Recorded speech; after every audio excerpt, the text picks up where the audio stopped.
Hello, sanibonani igayizini. Let's unpack uthando nesithembu. Yay, we gayizini buyani. Nangumseleko eya ku picnic no Samke. Homa. But it is a romantic picnic. It seems like it is a getaway picnic. And I think, guys, a picnic is age appropriate for Samke. Angazi ngomthombeni guyisini. Angazi ngomthombeni. But ke guyisini, a picnic looks fresh, beautiful, romantic. Now, this is after Lobola. This is after Lobola that happened on last week on the previous episode. So this time around nkosiyami umfana una 50. Hey, yazi usami ke uma sembiza umthombeni ngomfana vele ubona ukuthi hayibo guyisini. Shothi amadoda ezabe na 70 siwabiza ngabafana because njani. Hayi ke umfana una 50 ke guyisini kuthiwe nje just because phela lenzile ke iqiniso wavela lapha kwamakhwela waletha inkomo zoboya nezimali. We understand wathi nje umakhwela hayi ke nami ngikuphathele into esa present nyana ibhokisi elincanyana elincanyana guyisini. I mean this is it is a present bag. It's a gift bag rather. It's a gift bag. Very small, very petite. It makes you wonder what's kokhonani lapha phakathi. Yay, ngithi indlela ajabule ngayo umthombeni cishe waquleka. Cishe laquleka nkosiyami ubaba wabantu, ubaba womuzi, umuntu ona 50, ucishe waquleka guyisini. Laqulekiswa ipresent. The way sijahe angazi ngani guyisini but mina mina ngijahele shame ngijahela ukubona ukuthi kahle kukhonani lapha ku gift bag kade phethe umakhwela kukhonani because umakhwela guyisini not umakhwela rather umusa ngiyakhumbula khona ngelinye ilanga uthobile emthengele khona ipresent washo umusa ukuthi umusa wathi no yena akathandi ukuthi abafazi bakhe bemthengele ipresent bemthengela ama present kahle if anything yena uthanda ukuspoil abafazi bakhe and futhi akajwayelwe ukuspoilwa ethengula ama present nani so akathandi nje mangabe abafazi bakhe they will go out of their way ukuthi benze yena be comfortable bemthengele ama present, right? But lalela we guyisini umusa akashongo kanjalo kumakhwela ngithi into ayijabulile. Now this makes us wonder ukuthi kahle akuyona ni pregnancy test leya because there were rumors guys that were going around allegedly very important to throw in that word. There were rumors that were going around that they were alleging that Makwela could be pregnant, okay? And we were all like, already so fast, so quick. Now guys, we all don't know when their relationship started, but yeah, people were just going around alleging that Makwela could be pregnant, and this makes me wonder the way Musa was so happy for receiving the presents. It makes me wonder honestly, could it be a pregnancy test? I mean, it's so small, okay, but a watch can fit in that gift bag, okay? The gift bag is small and all, but a watch can also fit, so probably it's a watch, probably it's a pregnancy test. Asazi guyisini, I guess we will all find out tonight at 8. What is it? Okay, could Makwela be with a child? Okay? We do not know at this point. I honestly, I don't know, and I do want to know. I really do, if she could be with a child. But then again, guys, we all know that Musa's initial goal, dream, or whatever, is to have as many kids as possible. Initially, he wanted to have 20, and God only blessed him with 10. And he has been complaining on the previous seasons that 10 children are definitely not enough for him. He wanted 20, okay? So perhaps uMakwela is coming to fulfill to fulfill iphupho lika Mthombeni lokufuna ingane ezo-20, because if Makwela is pregnant, this means that now Musa have 11 children, and I'm sure this will make him so happy. Okay, now guys, last week it was lobola. We saw the lobola negotiations, which, guys, I don't know, many people just have their own different opinions about this lobola. And according to me, honestly, yes, at some point, especially when they charge that 6,000 cow, 16,000 rather, which end up being 5,000, I was like, that's a lot of money. You get, that is a lot of money. But then again, guys, uSam Gelana uMakwela said that yey umfana walenza iqiniso kumina, of which personally I'm happy for her. I'm happy ukuthi inkosi yami umfana. I mean, as long as uMakwela imbiza ngomfana nami ngizombiza ngomfana bafethu. Please forgive me. I'm happy for Makwela ukuthi finally umfana kaMakwela, ulenzile iqiniso. But however, guys, this show sometimes it's giving scripted. It's giving kuya actwa, it's giving siya pretendana, because something tells me that if uMakwela is pregnant, if on tonight's episode indeed we're gonna find out that Makwela is pregnant, something tells me that Musa already knew that Makwela is pregnant, and therefore he knew and understand that he has to go and do rights by uMakwela kubo and pay lobola. You get? So because there is no way that last week lobola was being paid, this week you just find out that you are pregnant. Like, there is no way. Okay, so something tells me that Makwela already knew that Musa is pregnant, and I know, not Makwela, rather, did I say Makwela already? Oh my gosh, no, Musa already knew that Makwela is pregnant, hence the lobola took place the way it took place. And then hence their picnic getaway that we're gonna see this week. Something really tells me. And also, when uMakwela said haibo, like, the relationship was still new, I feel like unamanga. Yes, unamanga, because the relationship was new, yes, but you have already fallen pregnant. What must then happen? Okay, yes, the relationship is new, but you are already pregnant. It's only fair ukuthi umfana ezekhaya ezolenza iqiniso kuwena, because upregnant manje. Umfana akeze, inkosi yami, uyamphoqa ukuthi umfana ezoyenza iqiniso. You get? So I think uMakwela already expected ukuthi uMusa uzoza kubo and do right by her, since she already find out that she is with a child. Okay, so guys, so many things were scripted here. Some people complained about amazipho kasne, of which, guys, it's only Twitter investigators about sense.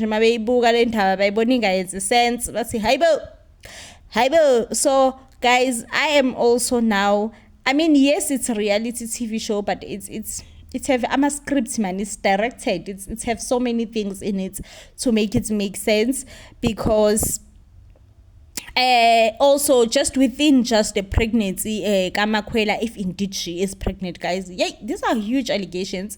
If indeed she is pregnant, guys, this just will prove to us was indeed the show is scripted. Okay, there is no way that uMakwela would find out that she is pregnant. Especially if this is her first child. If it's your first child, you are still living in your parents' house. When you find out that you are pregnant, you will most likely panic, and you will most likely tell your partner immediate, and be like, yeah, bro, I'm pregnant. Okay, there is no way that you're gonna wait for him to come and pay lobola, and then when he's done paying lobola, that's when you're gonna tell him, go say, hey bro, Pela, you paid lobola, and you know that I'm also pregnant. No ways. So yes, Musa is gonna be acting for the camera as well, if indeed the gifts the gifts in the bag as a pregnancy test. Musa will be acting. He will definitely be acting for us that, oh, I didn't know, oh, this took me by surprise, I'm surprised and I'm happy, I'm this. Yes, he is definitely happy. I mean, especially a man like him who wants to have more children, he is excited about this thing of that Makwela is pregnant. No doubts about that. However, did he not know that Makwela is pregnant? I will find that very, very difficult to believe that he didn't knew. He only found out on a picnic date, which then indeed, guys, this just means it's scripted. And if they are lying about certain things, it makes us wonder, what else are they lying about? What else are they lying about? Okay, now, is this a whole show on authentic? Noma ku-ediwe ipayisi lapho nalapho to keep us glued? Hey guys, iya-confuse kancane lento yethando nesithembu. Honestly, iya-confuse kancane. Now guys, let's get into another storyline. Sika Sine. Ayi uSine nkosi yami. Hayi yavihlupha lengane. Hayi yavihlupha. So ke in tonight's episode sizobona uSine ehambe noMacele uyoyenza inzipho. Yayi inzipho kaSine zisidalele enkulu le inkinga because I think izona lezi ezisenze sawubona ukuthi hayi no bandla kokunye kudlalwa ngathi lana kwathando nesithembu, okunye Nkosi yami badlala ngathi futhi badlala ngathi lokho ngempela. So izipho kaSine newezi sivule amehlo. So lalelaniko uSine ilayo yenza izipho ezibomvu. We understand ilaka yozenza manje and ugqoke yona leyo jacket ayigqokile ngesikhathi eyolobola uMakhwela. So nje wazenza wesinenzipho ezibomvu kahle kahle nje wena nje uno personal nail take yakho personal inzipho ishintsha ama-hour ngama-hour uma ususilalela angisayifuni ke manje ezimnyama sengifuna ezibomvu i-nail take nje ehlali la eduze kwakho ithi hey bo weSine I am at your service noma yini oyifunayo noma ngayisiphi isikhathi you get.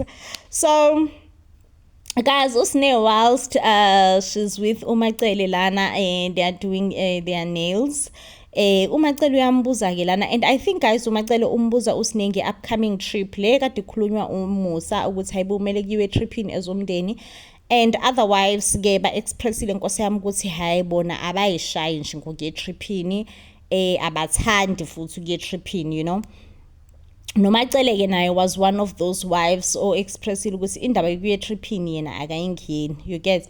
But because kuthiwe ngoba i-safe catering trip ke ulontuzana naye uMacele ufuna ukucela uSine ukuthi hayibo Sine awuhambe phela uye tripini khona uzosiza izingane ezincane ke ngokuthi uzenzele ukudla ke okungenani. So ke it means ke uSine uzo-expressa ke la ukuthi yena kunoma wakhe akangabathandi kahle kahle umama laba abagana ubaba wakhe okuwuMakhumalo noMangwabi.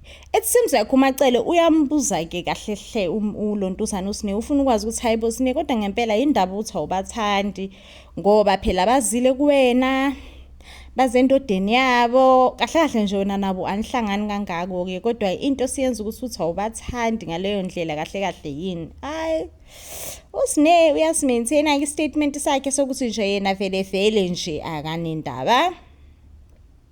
Vele yena uMangwabe noMakhumalo abathandana abazwisisana futhi nje naye akayizwisisi nje indaba yabo futhi nje akayingeni lokwangempela indaba kaMakhumalo noMacele noMacele noMangwabe, So ke guys, this comes after ke uSine wayeye ku podcast ke mefika ku podcast ke kuthiwa washo ukuthi hayi vele yena akazwani kahle noThobile futhi noMangwabe. Angazi ke baba ngi-role beNomangwabe. Thiwa ngazi uMangwabe wathethisa uSine wabuthethisela ukuthi udla i-role. Asesine ngathi ngithethisela i-role. Thiwa wathi hayi uSine udlele nje i-role. Bekumele edle isinkwa, yabo.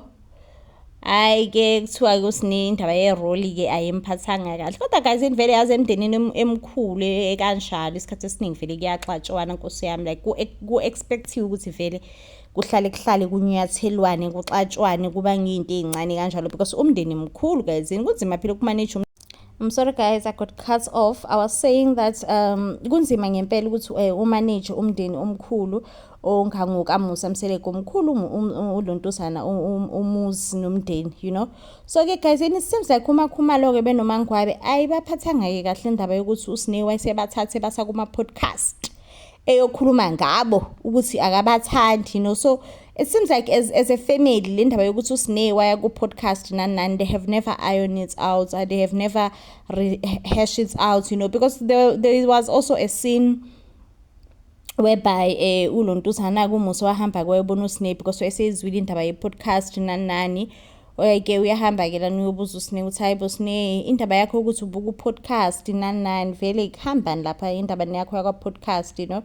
So ke uSneh uyasho ukuthi hayi yena phela akayengeni indaba kaMangwabe noMakhumalo vele akabathandi vele futhi nje yezi bathandi futhi akafuna nokuya lapho kwaMakhumalo noma kwaMangwabe akayi nanokuya nje futhi nje akayengeni indaba yabo futhi akanendaba nje nabo. Hawu nangu uSneh yazini, this makes me wonder ukuthi uSneh uyababingelela nje kodwa uma wakhe ke Nkosi yami ngoba phela uma wakhe at the end of the day uyaya ke eyobabingelela mhlawumbe every now and then.